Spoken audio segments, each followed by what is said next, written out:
Hello guys, আসসালামু আলাইকুম। আশা করছি সবাই ভালো আছেন। আমি আপনাদের মাঝে আবার হাজির হলাম নতুন একটি ভিডিও নিয়ে। ভিডিওটি ভিন্ন বিষয় নিয়ে আজকে আলাপ করব।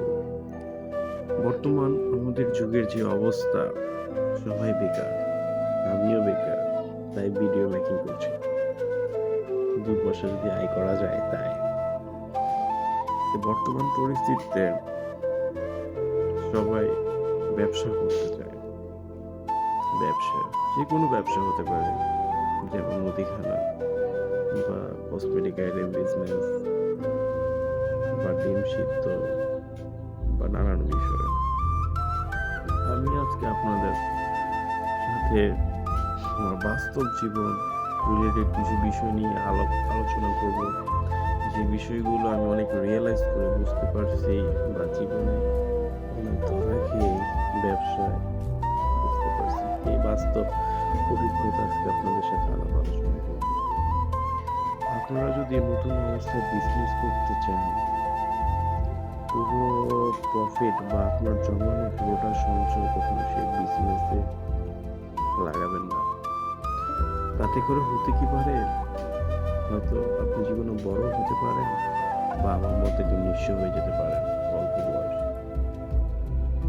তাই যখন কোনো বিজনেস করবেন, অর্থাৎ ধরা যায় যদি আপনার কাছে 2 লাখ টাকা থাকে, ওখানে 1 লাখ টাকা আপনার ব্যবসায় ইনভেস্ট করবেন বা ভাববেন যে 1 লাখ টাকা দিয়ে কি বিজনেস করা যায়। আপনার কাছে 2 লাখ টাকা আছে, আপনি সেই 2 লাখ টাকা দিয়ে বিজনেস ভাববেন না। সাধারণত আমরা কি করে থাকি আসলে, আমাদের কাছে যদি 2 লাখ টাকা থাকে, আমরা 3 লাখ টাকা দিয়ে বিজনেস করার স্বপ্ন দেখি। তারপর কি হয় আসলে বাস্তব অভিজ্ঞতা থেকে জানা, আপনার ছিল 2 লাখ, তাই না? আপনি 1 লাখ টাকা ঋণ করছেন বা হাওলাত করছেন। আমরা সবাই এটাই জানি যে বিজনেস করতে প্রথম অবস্থায় ধৈর্য ধারণ করতে হয় বা লাভের আশা কম করতে হয়। তারপর হচ্ছে কি হয় আসলে, যেটা আমার বাস্তব অভিজ্ঞতা থেকে জানা, সেটা হলো পরে আপনি যে 1 লাখ টাকা মানুষের কাছ থেকে হাওলাত করছেন বা ঋণ করছেন বা কিস্তি নিয়েছেন বা ব্যাংক লোন নিয়েছেন, নেওয়ার পরে কি হয় আপনার মাথার ভিতরে একটা মানসিক প্রেশার কাজ করে যে টাকাটা আমাকে পরিশোধ করতে হবে।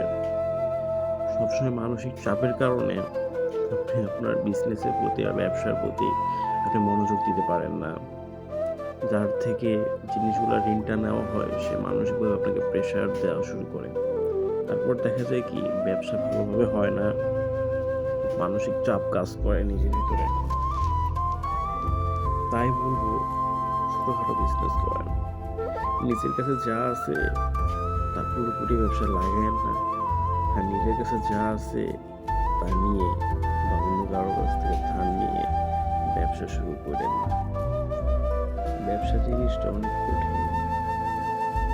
ছোটখাটো বিজনেস করবেন। নিজের কাছে যদি 2 লাখ থাকে, 1 লাখ টাকা দিয়ে শুরু করবেন আর 1 লাখ টাকা নিজের কাছে রাখবেন। তাহলে ব্যবসায় কিছু করা যায়। ঋণ করে ধার করে ব্যবসা হয় না ভাই। বাস্তব জীবনের এক্সপেরিয়েন্স থেকে বলা। যাই হোক, পাশে থাকবেন, সাবস্ক্রাইব করবেন, লাইক করবেন, কমেন্ট করবেন, পাশে থাকবেন। এই বলে আমার ভিডিও শেষ করলাম। আবার আরও একদিন হাজির হব আপনাদের মাঝে নতুন কোনো এক ভিডিও নিয়ে, বাস্তব ঘটনা নিয়ে। আসসালামু আলাইকুম।